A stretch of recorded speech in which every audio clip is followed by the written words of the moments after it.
Allahumma salli ala Sayyidina Muhammad wa ala ali Sayyidina Muhammad.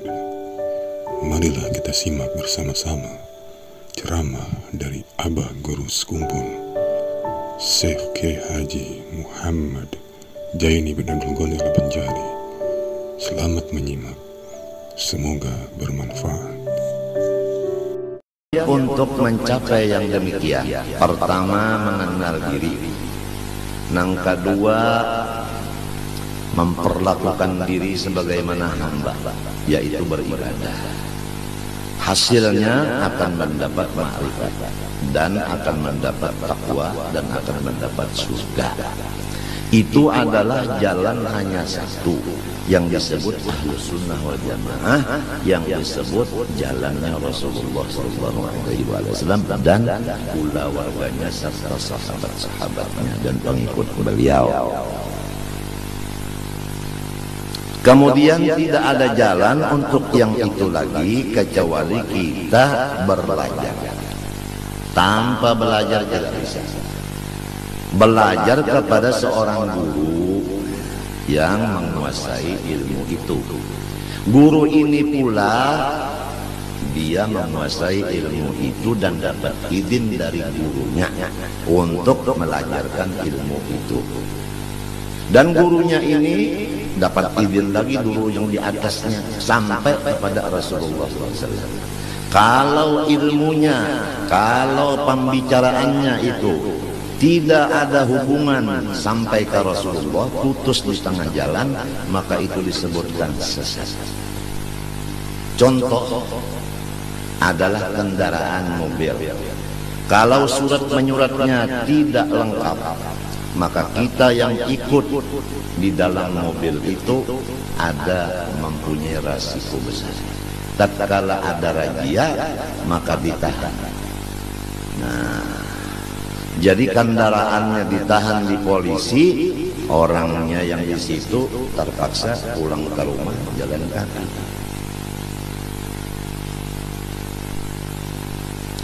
Jadi harus orang-orang yang menjadi pemimpin masalah agama, terutama masalah ma'rifat kepada Allah, yaitu mengenal diri ini, harus orang yang menguasai ilmu agama betul-betul, yang berdasarkan Ahlus Sunnah wal Jamaah dan dapat izin dari syekh yang di atasnya.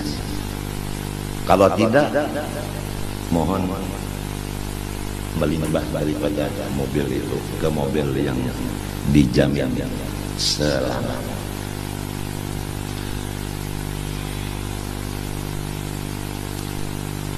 Adapun contoh kita untuk yang demikian keseluruhan hanya satu, Rasulullah SAW. Jadi bagaimana Rasulullah SAW umpamanya salat. Beliau salat itu mengatakan adalah khusyuk dan beliau melaksanakan khusyuk karena perintah Allah supaya salatnya khusyuk. Qad aflahal mu'minun alladzina hum fi salatihim khashi'un. Orang beriman itu beruntung. Tandanya nomor satu khusyuk di dalam salat. Khusyuknya Rasulullah dalam salat, coba kita belajar kepada guru. Guru itu belajar dari gurunya, dari gurunya sampai kepada tabi'in. Tabi'in ini belajar prakteknya dengan sahabat. Sahabat itu mempraktikkan apa yang dipraktikkan Rasulullah. Jadi sholat itu tidak bisa dilajarkan dengan mendengar-dengar begitu aja. Harus belajar praktiknya dengan orang yang sudah selesai belajar praktik. Bukan teorinya aja, bukan. Cara Rasulullah mengangkat tangan gimana? Cara Rasulullah meletakkan tangan di mana? Gimana? Cara Rasulullah meletakkan dua kaki waktu berdiri, waktu sujud gimana? Itu cara mata Rasulullah letaknya kemana tujuannya? Itu cara bacaan Rasulullah gimana? Hati Rasulullah gimana? Itu harus dikuasai. Misal contoh sholat. Nah, sekedar kita mencontoh sholat sebagaimana Rasulullah yang diajarkan beliau, sallu kama ra'aitumuni usolli, kamu sholat lihat sebagaimana saya. Tentu yang dilihat itu yang zahirnya dulu. Kalau yang zahirnya sholatnya udah lain, pakaiannya bukan seperti pakaian Rasulullah waktu sholat, mengangkat tangannya bukan seperti Rasulullah, bacaannya bukan seperti Rasulullah, rukuk i'tidal bukan seperti Rasulullah, bacaannya bukan seperti Rasulullah, udah nggak bisa dia mengenal diri. Otomatis dia tidak bisa mengenal Allah. Otomatis dia tidak bisa mengajar orang lain untuk mengenal diri dan mengenal Allah. Otomatis tidak bisa mencapai takwa kepada Allah. Otomatis hidupnya sengsara. Kalau terjadi orang yang tidak mengikut Rasulullah hidupnya bahagia, maka itu tidak ada lain dari istidraj, lanjuran semata-mata. Itu yang disebut di ayat sanastadrijuhum min haitsu la ya'lamun wa umli lahum inna kaidi matin. Kami berikan apa aja terhadap mereka. Kesehatan diberi, harta diberi, kekuasaan diberi, kemuliaan diberi, dan semuanya diberi. Tapi hawas, tatkala habis umurnya dia langsung mendapat jahanam. Dunianya hanya di surga. Tapi kalau orang soleh, Rasulullah contohnya, asyaddun nasi bala'an al-anbiya, thumma al-ulama, thumma al-amthal fal-amthal, atau kama qala sallallahu alaihi wasallam. Ini beda. Orang soleh, terutama Rasulullah, tanda kesolehannya adalah musibah dan bala, penyakit dan pikiran yang berat-berat. Itu saling sehari tambah barat, tambah banyak, tambah macam-macam. Dirinya sakit, mertuanya sakit, istrinya sakit, anaknya sakit, kentongnya juga sakit. Itu tambah hari tambah banyak, tambah hari tambah banyak, tambah hari tambah banyak bebannya itu. Itu tandanya orang soleh. Kalau tandanya orang dilanjur, dia sehat segar bugar, istrinya juga, anaknya juga, keluarga juga, hartanya tambah terus, nggak ada apa, dilanjur. Seperti itu apa, kerbau atau sapi itu diberi makanan, diberi suntikan macam, akhirnya disembelih jadi kurban. Mau begitu? Tentu jawabannya no.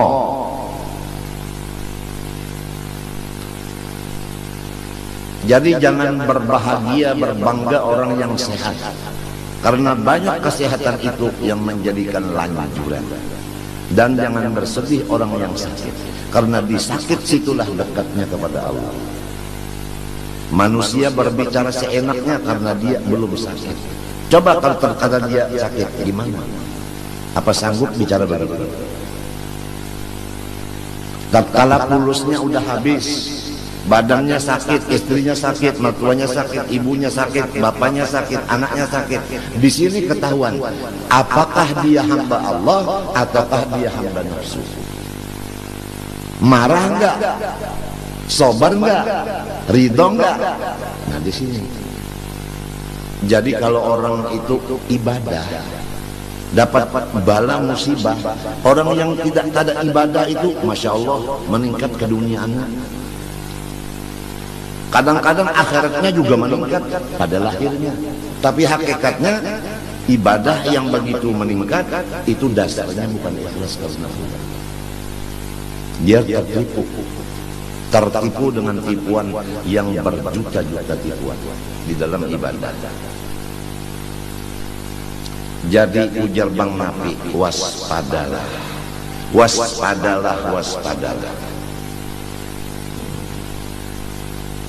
Mudah-mudahan kita sekula warga diselamatkan Allah dari gurur, daripada tertipu. Mudah-mudahan Allah menyelamatkan kita daripada tertipu. Tertipu dengan ibadah, tertipu dengan kesehatan, tertipu dengan kekayaan, tertipu dengan pengikut, tertipu dengan macam-macam kesehatan dan lain-lain. Allahu Akbar.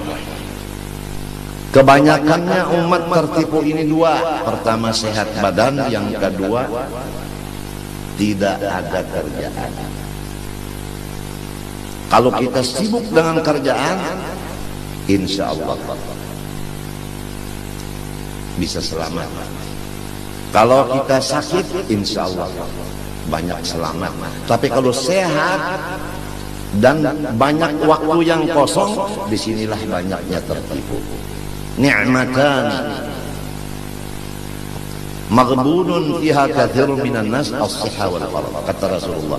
Dua nikmat Allah yang 99% manusia tertipu dengan dua itu. Satu, sehat badan. Dua, lapangan. Kelapangan. Tapi kalau orang sempit, kalau orang sakit, biasanya ya Allah, ya Allah, ya Allah, begitu. Kalau udah lapang, kalau sudah sehat, jarang. Mungkin ya Allah, ya Allah, mungkin ya. Waspadalah, waspadalah. Masya Allah, Masya Allah. Lihat kalau kata-kata orang soleh, tatkala dapat musibah dirinya atau istrinya atau anaknya, apa yang dikata orang soleh? Ajar wal afiyah insyaallah la ghair. Ini pahala dari Allah dan ini tandanya afiat batin. Begitu. Rasulullah bagaimana? Tathhir labas. Penyakit dan bala musibah ini penyuci, pensuci, tidak ada lain. Titik kata Rasulullah. Jadi kalau orang sehat sekeluarga, hartanya meningkat terus, waspada. Itu mungkin adalah 99% lanjuran dari Allah. Tapi kalau orang sakit, kantongnya sakit, badannya sakit, istrinya sakit, anaknya sakit, aduh, syukurlah kepada Allah, karena Allah membersihkan. Hartanya dibersihkan, badannya dibersihkan, istrinya dibersihkan, anaknya pun dibersihkan. Kalau orang yang sebaliknya, mungkin ini tidak ada dibersihkan, jadi kotornya tambah hari tambah banyak, tambah hari tambah banyak, tidak ada tathhirnya sama sekali. Darah itu juga kalau tidak dicuci kotor, matinya ada cuci darah. Tapi kalau sudah dicuci itu segar. Kemarin turun dicuci darah segar. Alhamdulillah hari ini tahu bemamai.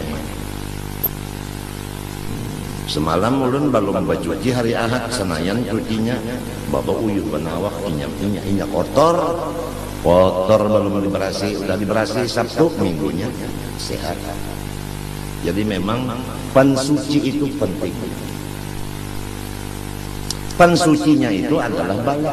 Coba Andika tusuk 2 jarum yang besar, 2 di sini, 5 jam begini aja nggak boleh bergerak-gerak posisinya. Rasakan 5 jam, seminggu 2 kali rasakan. Bagaimana? Ini cara Tuhan membersihkan, yaitu dengan ujian begitu.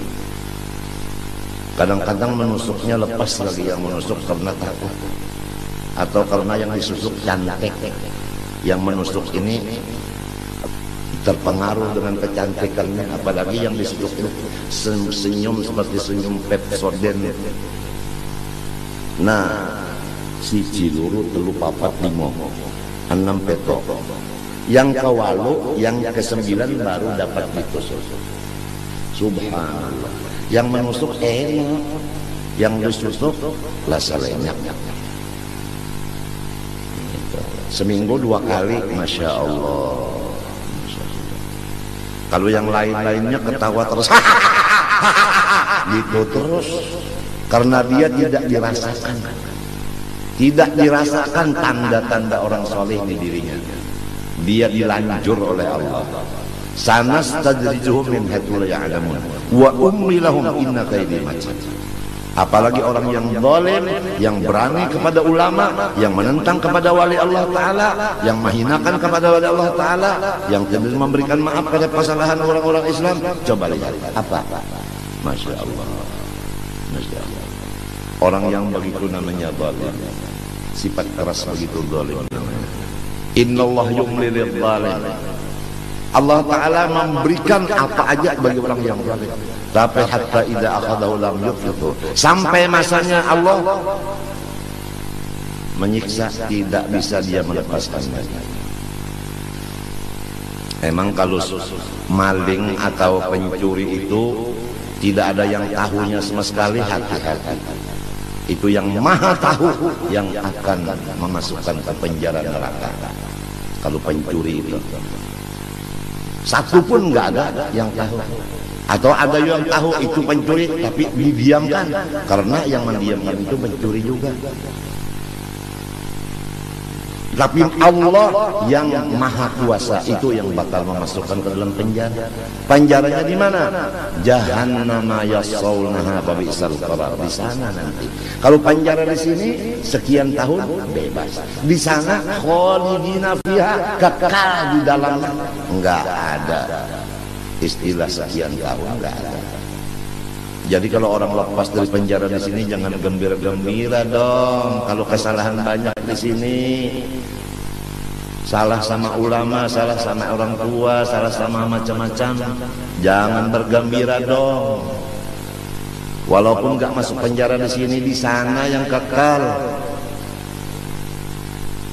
Ya mudahan kita dapat bimbingan dari Allah yang sebenarnya. Kemudian ini hari kita membaca sambungan daripada yang dibaca kemarin sebelum hari raya Kurban, yaitu masalah orang yang mengenal dirinya sebenar-benar kenal. Kemudian akhirnya dia kenal kepada Allah, kemudian dia takwa kepada Allah, kemudian dapat surga di dunia. Nah, orang yang mendapat sedikit saja daripada itu ilmu, tidak ada lain kecuali melewat daripada Rasulullah SAW yang diumpamakan seperti Rasulullah itu lautan ilmu itu. Jadi orang yang mengenal dirinya sebenar-benar kenal itu mengambil daripada pengenalan Rasulullah. Tidak bisa orang mengenal diri kecuali mengambil pengenalan itu dari Rasulullah. Rasulullah ini mengambil dari Allah. Sesudah ada di tangan Rasulullah, Rasulullah yang membagi-bagi ke sini, ke sini, ke sini. Maka orang masing-masing dapat pengenalan itu. Nah, kenapa orang yang udah kenal bahwa Rasulullah ini tukang bagi, kenapa dia menganggap bahwa pengenalan ini dari Allah langsung, tidak melewat Rasulullah? Buktinya tidak membicarakan masalah Rasulullahnya, yang dibicarakan Allahnya, Rasulullahnya tidak terdengar. Masya Allah. Mana bisa kita dapat ayah tanpa kakek duluan? Paham? Nah, kenapa kita mengingatkan kakek, ayah ditinggalkan, sedangkan kita mengambil dari ayah bukan langsung dari kakek? Itu hanya contoh. Jadi memang dari Allah, cuman lewatnya lewat Rasulullah. Betul nggak? Betul nggak?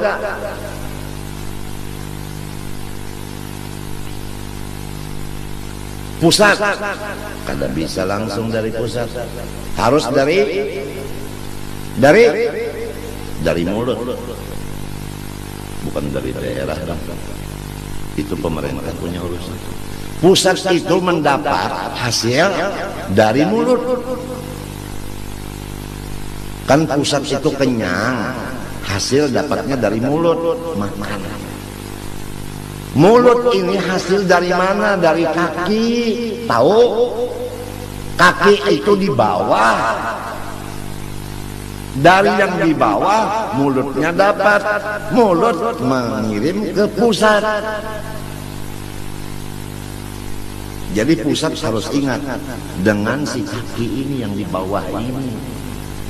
Jadi kita kalau udah alim jangan lupa dari guru yang asal melajari A, B, U, A, E, U. Itu jangan lupa sama guru yang awal itu tadi. Ini udah mengaji alim lupa sama gurunya yang melajari A, I, U. A patah A kasra I, A dhamma U, A, I, U.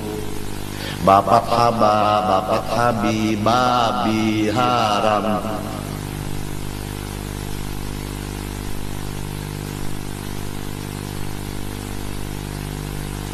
Biasanya udah alim lupa sama. Apalagi udah alim punya Mercedes. Gurunya yang asal melajari A, I, U itu tadi batukan, jalan kaki. Yang muridnya yang melajarnya udah pangkatnya tinggi, udah hartanya banyak, udah mobilnya. Aduh, nggak ada assalamualaikumnya, nggak ada. Paling-paling kalau assalamualaikum karena gurunya udah tengkong tangannya begitu, karena stroke, assalamualaikum. Jadi kata gurunya, waalaikumsalam wa rabbi wa hajal burud. Sekian. Akhirnya apa muridnya? Ada yang picak satu, ada yang berburut, ada yang berkurap. Karena kawalat sama gurunya. Orang yang ketulahan sama gurunya itu macam-macam. Ketulahan itu, kawalat itu macam-macam caranya. Ada yang hartanya habis, ada yang rumah tangganya berantakan, ada yang parutnya macam-macam. Ada yang pangkatnya amblas, ada yang hutangnya meningkat, pakai bunga lagi.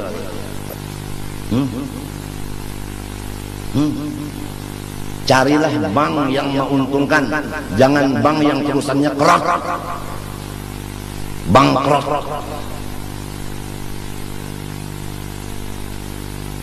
Ini mungkin di sini ada nih tamu datang nih. Kira-kira direktur bank, kira-kira. Maaf Pak ya, kebetulan Bapak di rumah saya, jadi saya yang berpuasa.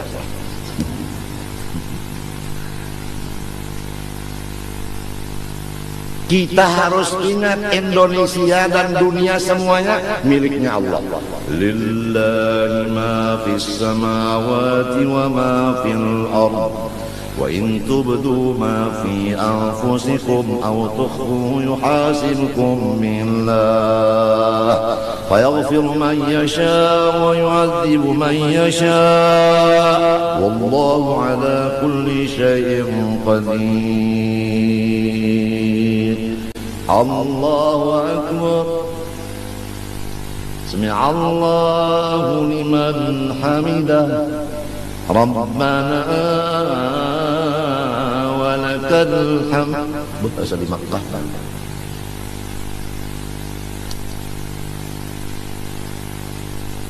Apa kata Allah? Lillah ma fis samawati wa fil ardi milkan wa mulkan wa khalqan wa abdan. Tafsirnya begitu. Yang menjadikan, menciptakan, kemudian yang mengatur, kemudian yang menjadikan hamba. Yang memiliki hanya Allah, dunia dan isinya. Jadi Indonesia ini bukan milik perseorangan, miliknya Allah. Bukan milik perseorangan, maksudnya manusia. Jadi kalau rumah ini milik saya punya program di rumah. Istri saya kerjaannya ini, anak saya ini, khodam saya ini, kemudian lagi yang lain-lainnya ini. Apabila satu di antaranya tidak merasakan hukum yang sudah saya programkan di rumah ini, maka saya marah. Nah, marahnya saya ini menyebabkan rumah tangga ini kacau. Jadi kacaunya negara karena Allah yang marah, marahnya Allah karena hukumnya dilanggar. Kalau ingin Indonesia dan lain-lainnya ini aman, kembalilah kepada hukum Allah. Selesai masalah. Cuma kenapa hukum Allah tidak diingini oleh masyarakat sekarang? Bahkan dianggap hukum Allah ini teror dan sebagainya. Kenapa? Sedangkan yang punya ini Allah. Jangankan dunia, diri kita aja miliknya Allah. Mau diapain sama Allah? Kapan sadarnya kita? Kita ini hamba Allah. Bukannya kita memiliki sesuatu, kita dimiliki oleh Allah. Bukan kita punya milik, kita dimiliki oleh Allah. Sadarlah. Tunduklah kepada hukum Allah.